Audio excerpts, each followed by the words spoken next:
Hai, nama gue Novan dan Gua Angga. kami adalah co-founder dari Kasir.id. Dan di video kali ini kita akan membahas mengenai podcast, ide, dan imajinasi.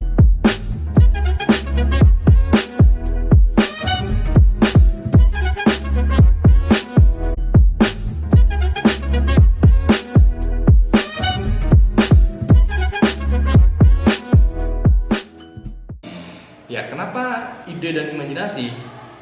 Karena kalau menurut gua membicarakan ide dan imajinasi itu seperti memberikan nutrisi buat kepala kita, bisa bikin kepala kita jadi fresh gitu ya, dan ada banyak warna baru lah dalam hidup kita gitu. Kalau gua ngambil dari sebuah quote bijak gitu ya, great minds discuss ideas gitu ya. Jadi ini adalah satu cara kita untuk bisa ngebentuk pola pikir yang baik. Mungkin cara pemikirannya itu akan jauh lebih maju gitu ya kalau kita membicarakan lebih banyak membicarakan ide daripada membicarakan kejadian atau membicarakan orang. Ya biar membicarakan orang tuh bagiannya lambe turah lah gitu ya. Jadi udah terlalu banyak lambe turah, tapi belum begitu banyak orang yang membicarakan tentang ide gitu. Makanya di sini kita hadir untuk membicarakan. Mungkin ada banyak ide-ide yang memang udah lama berkembang atau mungkin ada ide-ide baru, dan kita akan bahas tuntas di podcast ide dan imajinasi ini gitu. Ya atau mungkin buat itu orang-orang yang bingung mau bikin usaha, mau punya, gue mau jalanin sesuatu gitu, udah punya waktu tapi bingung mau ngapain. Nah ini podcast ini harapannya emang salah satunya supaya kita sharing ide, orang yang nonton bisa dapat ide dan akhirnya bisa manfaat gitu. Iya.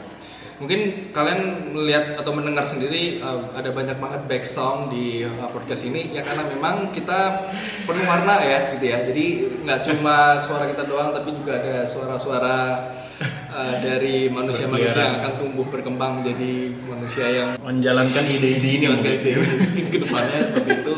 Tapi jangan khawatir, yang penting kita fokus ke idenya aja, oke? Nah, kalau kita ngomongin ide, ini kan ada banyak cara banget ya untuk mendapatkan ide gitu ya.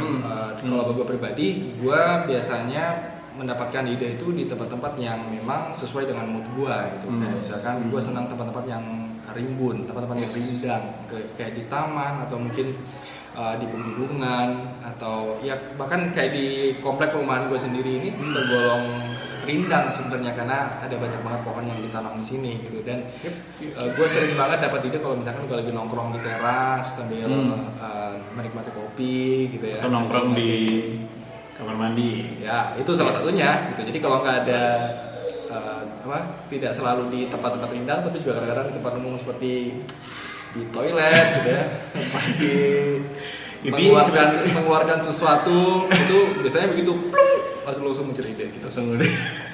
Jadi gambarnya bukan lampu lagi, tapi ya gitu ya.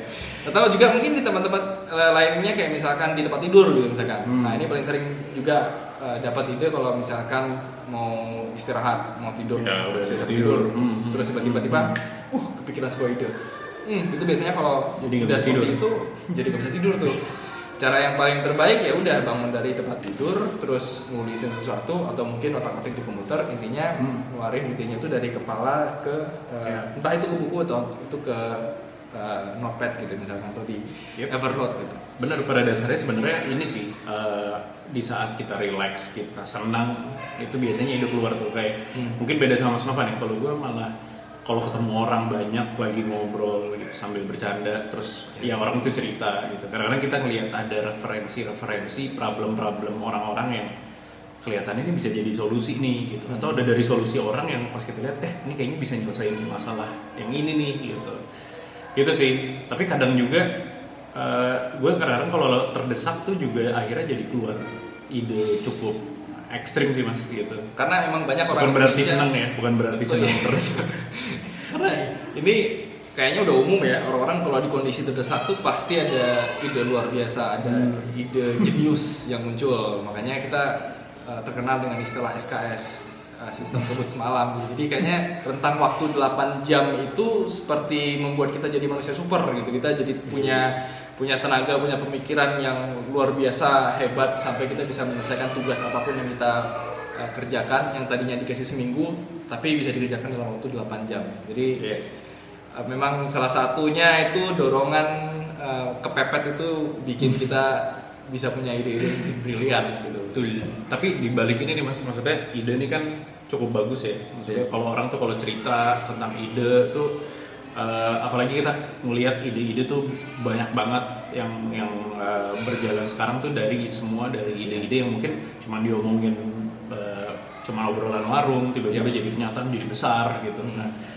tapi ada satu sisi di mana ini cukup sering terjadi ya. Ide itu orang rasanya jadi mahal. Ya. Jadi orang tuh banyak banget orang nggak mau share ide karena takut diikutin sama orang gitu. Padahal kalau kita berdua ya, kita lihat, kita percaya kalau ide itu sebenarnya 1% gitu. 99% itu gimana mengeksekusinya gitu dengan baik gitu. Ya, jadi kalau misalkan kita punya ide, justru lebih baik ide kita tuh diceritain gitu.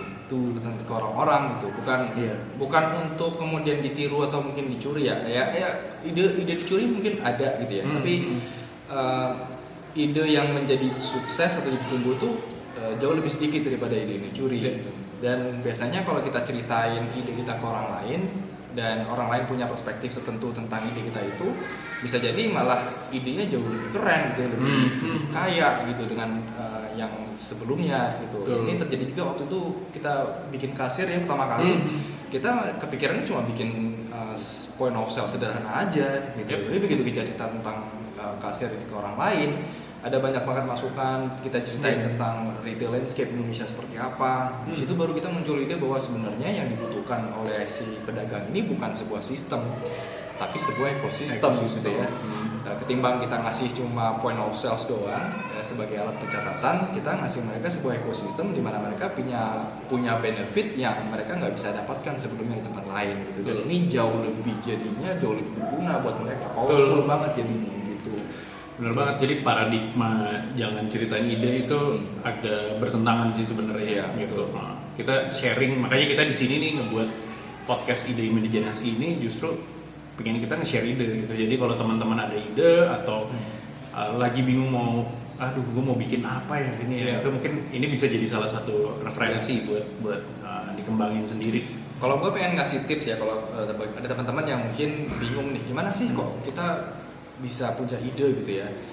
Salah satu syaratnya pada saat kita mau mencari sebuah ide gitu ya, kita harus lepaskan dulu nih belenggunya kita gitu ya. Belenggunya kita tuh mungkin ya blokernya kita itu bisa jadi berupa aturan atau mungkin norma, entah itu mungkin keuangan dan lain sebagainya yang kita merasa itu terbatas gitu.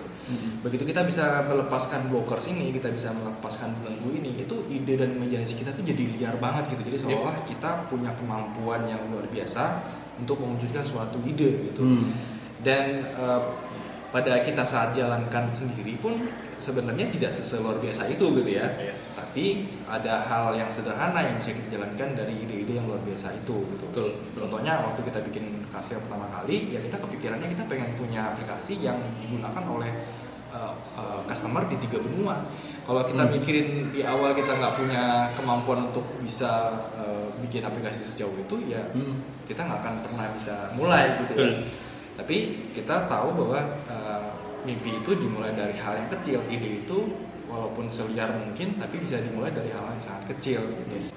Intinya dihilangin ini sih Mas, kalau menurut gue kata-kata tapi gitu. Jadi sering banget tuh orang, gue pengen bikin ini tapi nanti kalau gue ini gimana ya makan dari mana? Gue ada ide hebat tapi tapinya dilepas aja. Lepasin aja dulu. Ya, yang penting pikirin ide seliar mungkin, bebasin imajinasi lu dan mulai dari hal yang paling kecil dulu, apa yang bisa jalankan dari ide yang besar itu. Dan kedepannya kita juga nanti akan ada beberapa ide ya kita membahas ya. Kalau gue kepikiran pertama itu kayak seperti misalkan demokratisasi pendidikan. Ini salah satu ide yang udah berkembang cukup lama di pikiran gue, ya dimana ini konsepnya adalah membawa pendidikan bertaraf internasional ke anak-anak marginal gitu. Jadi bayangkan anak-anak yang marginal ini terpapar oleh pendidikan yang tarafnya internasional. Kita akan melihat anak-anak Indonesia ke depannya itu pemikirannya akan jauh lebih maju. Jadi kesetaraan pendidikan tuh. Jadi kurang lebih sebenarnya mirip apa yang kita kerjakan di kasir, di mana kasir itu kita menyediakan kesempatan ekonomi yang sama buat UMKM yang terutama di level mikro dan nano gitu ya, biar mereka bisa punya benefit yang dimiliki oleh pedagang-pedagang di level kecil dan menengah gitu. Ya ini juga ini sih Mas, salah satu ide-ide liar kan kalau kita lihat mungkin kita tahu Jeff Bezos sama Elon Musk gitu kan. Nah dia itu punya ide kalau Elon Musk mengkolonisasi Mars, kalau Jeff Bezos kolonisasi space gitu, luar angkasanya, eksplorasi lah, eksplorasi luar angkasa. Bahkan dari situ kita bisa lihat potensi-potensi apa yang kita bisa support di situ justru gitu. Misalnya kita siapin makanan, gimana caranya bisa menanam di dalam rumah di Mars gitu, nggak perlu keluar gitu. Jadi atau macam-macam lah. Misalnya ujung-ujungnya kan even kita tinggal di Mars atau di luar angkasa kan ada transaksi perdagangan kan, dimana mungkin di situ butuh point of sales gitu. Kayak jadi kasir akan merambah ke Mars. Iya mungkin gitu kan, bukan 3 benua lagi tapi 3 planet gitu. Tapi ya itu, ini mungkin kita denger ini tahun ini ketawa-tawa ya. Cuman lucu. 2 tahun kita lihat 10 tahun kemudian ya. Iya mungkin kita nonton ini jadi pendek banget, cuman 3 planet. Nah, ngomong-ngomong tentang mengembangkan makanan di luar, sebenarnya sekarang terutama di masa-masa pandemi seperti ini, kita juga punya kesempatan untuk mengembangkan tanaman di rumah kita sendiri, atau lebih sering disebutnya sebagai urban farming. Ini sebenarnya sebuah konsep yang udah lama dibicarakan orang dan mulai berkembang juga. Cuma pas pandemi ini jauh lebih menarik gitu ya, maksudnya. Di mana orang konsumsi makanannya lebih banyak di rumah, mereka lebih banyak masak sendiri. Maka lebih menarik kalau misalkan kita menanam sendiri makanan-makanan yang sering kita konsumsi, mungkin kayak kentang, bawang, tomat yang secara rutin kita konsumsi gitu ya, daripada kita harus keluar rumah untuk beli. Ya dengan urban farming ini bisa produksi sendiri gitu, barang-barang atau makanan-makanan yang memang lu konsumsi secara rutin. Bahkan gue ada temen yang kalau mengenai urban farming ini sampai dia bikin IoT untuk ngatur cahaya sama air. Jadi dia itunya tuh toolsnya itu bisa lihat tanaman ini kurang cahaya nih. Jadi cahayanya nyala sendiri, nyesuaiin gitu. Yang dimana dia bisa buat panen yang tadinya mungkin 4 bulan bisa jadi cuma 2 bulan gitu. Jadi hal-hal kayak gitu sebenarnya banyak banget yang bisa di-share sih. Dan IoT ini memang sekarang makin sederhana ya. Maksud gue sederhana itu semakin gampang untuk orang mempelajari dan bikinnya gitu. Kalau dulu mungkin cuma segelintir orang atau anak-anak yang punya orang-orang yang punya pengetahuan ilmu komputer atau elektronika yang bisa menguasai. Tapi sekarang IoT itu gampang banget buat dibuat, gampang banget untuk dirakit karena memang secara komponennya itu sudah sederhana, jauh lebih sederhana daripada dulu gitu. Dan kalau ngomongin IoT ada hal yang jauh lebih menarik lagi nih, kita bisa bahas tentang yang namanya smart home. Ini smart home ini juga salah satu topik yang udah mulai menghangat juga karena ada banyak orang yang sudah punya peralatan yang bisa dikontrol lewat wifi-nya gitu kan.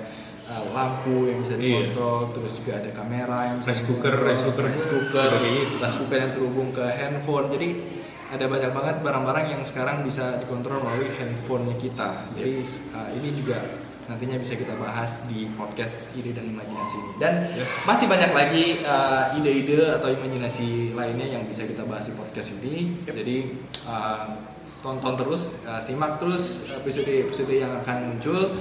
Jangan lupa like, subscribe di sini. Nanti beda ya. Pokoknya di bawah ini tombolnya, subscribe dan share juga video ini biar kita bisa update terus ide dan imajinasi yang akan kita bahas di podcast ini. Dan juga ini kalau teman-teman punya ide di komen kasih tahu aja. Gue punya ide gini yang menurut kalian itu bisa di-share, bisa bermanfaat buat banyak orang.